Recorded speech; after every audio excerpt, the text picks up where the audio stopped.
খুবই ভালো লাগে আসলে এক একজনের এক একটা নিকনেম থাকে আমাকে যেহেতু সবাই সুফি পারভেজ হিসেবে চিনে এটা আমার কাছে অন্যরকম একটা অনুভূতি আসলে প্রথম গান শুরু করি যখন আমার 1000 ফলোয়ার থাকে আর কি সে তখন থেকে আমাকে একটা জামালপুর একটা ছেলে সে আমাকে খুব পছন্দ করে সে একদিন কোনো টাকা পয়সা ছাড়া আমার সাথে দেখা করার জন্য কক্সবাজার চলে যায় আমরা জড়িয়ে ধরে সে কান্নাকাটি করে বুকটা শূন্য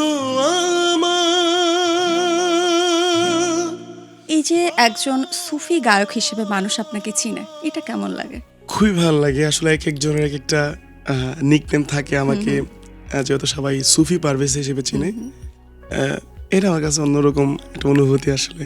আচ্ছা, তো আপনার যাত্রাটা আমি যতটুকু জানি কক্সবাজার থেকে শুরু হয়েছিল, সেখান থেকে এই যে ঢাকা এবং পুরো বাংলাদেশ সাথে বাহিরেও তো আপনার গান এখন মানুষের খুব জনপ্রিয়তা পেয়েছে। তো এই ব্যাপারটা কেমন উপভোগ করেন এবং এই জার্নিটা কেমন ছিল? আমার গান যে মানুষ শুনে এটা কি বলবো, এটা অনেক বড় আনন্দের বিষয় এবং স্বপ্নের বিষয়, স্বপ্ন পূরণের মতো একটা বিষয়। তো এটা আমার কাছে খুব ভালো লাগে।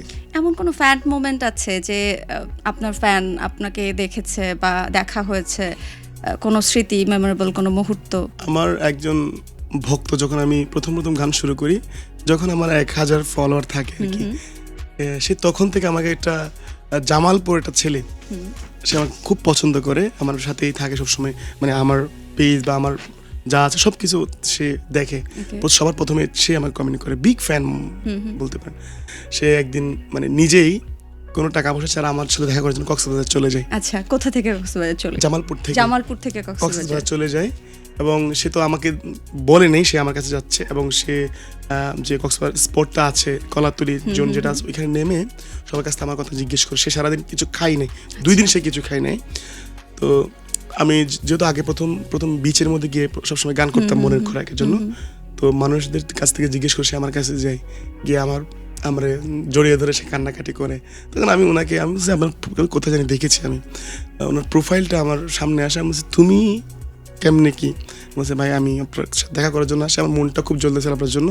এই আসলে এই বিষয়টা আমার কাছে অনেক বড়। 2 দিন না খেয়ে সে স্টিল কাঁপতেছিল আমার সামনে এসে। তো আমি তাকে দেখেই বুঝতে পারতেছিলাম সে আসলে কিছু খায়নি। খাওয়ার পর দেখি সে অনেকগুলো খাবার একসাথে খাইছে। আমার তখন স্বীকার করে আমি 2 দিন কিছু খাই নাই। এই যে সুফি গান গেয়ে এত জনপ্রিয়তা, এত ভালো লাগা, এই গানের শুরুটা কি আসলে ফ্যামিলি থেকে এসেছে? এটা আমাদের বাসার তো সবাই গান বাজনা করে পছন্দ করে। বাবা যেহেতু আমি যখন ছোট ছিলাম বাবা প্রায় প্রোগ্রাম করতো, বাসায় আসতো, চোখেই পড়ে আমাদের সবসময়। বাবা যখন বসে বাসায় রেয়াজ করতেন বা গান করতেন তখন আমরা দেখে থাকতাম, সবসময় দেখতাম, আমাদের সামনে সবকিছু হতো। তো একদিন বাবা আমাকে বলে এটা গান গা আমার পাশে এসে। গান গায়ে বাবা যখন বুঝতে পারে যে গলায় টিউন আছে বা বাবার ভালো লাগে, বুঝতে গানটা কন্টিনিউ কর, ভালো লাগে। কোন গানটা গেয়েছিলেন বাবা? আমার বাবা নিজের একটা গান গিয়েছিল, শুনতে পারি আমরা? না বুঝে না শুনে কেন চলে গেলে, বুকটা শূন্য আমার, ও স্মৃতিগুলো কথা বলে না বুঝে না শুনে কেন চলে গেলে।